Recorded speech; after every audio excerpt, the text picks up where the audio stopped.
Bonjour à tous, je vous présente ici une lampe dite lampe de placard, mais qui peut trouver bien d'autres usages pour éclairer automatiquement lors du passage tous les endroits peu éclairés, que ce soit un placard, une cage d'escalier, un couloir, être utilisé dans une cuisine pour éclairer un plan de travail. Les possibilités sont nombreuses.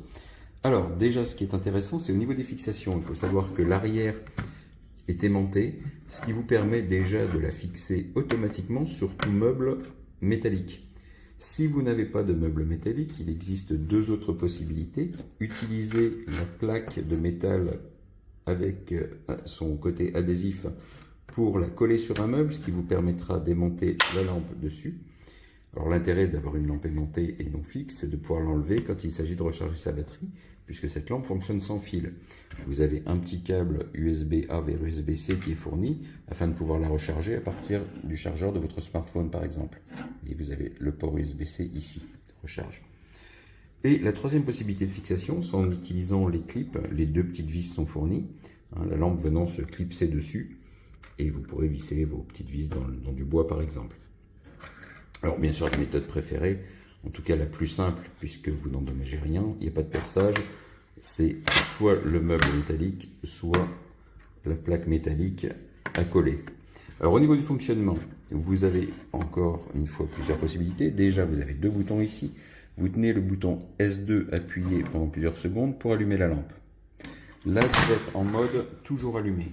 D'accord? Donc bien sûr, jusqu'à épuisement de la batterie. Si vous appuyez sur ce bouton S2, vous avez la lampe ici qui va flasher. Et ici, vous êtes en détection de mouvement, c'est-à-dire que lorsque la luminosité deviendra insuffisante et qu'un mouvement sera détecté, votre lampe s'allumera et s'éteindra automatiquement après la fin des mouvements.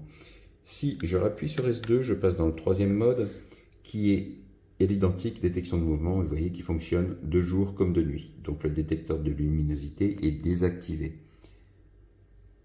Voilà.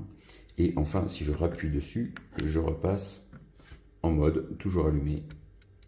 Ici, le deuxième bouton, donc le bouton S1, me permet de changer la colorimétrie. J'ai du blanc froid en 6000 Kelvin, du blanc chaud en 3000 et du blanc neutre en 4000 Kelvin.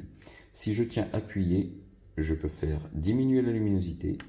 Si je tiens appuyé de nouveau, je fais augmenter la luminosité. Vous voyez, c'est très brillant, alors même si ça ne rend pas bien à la caméra.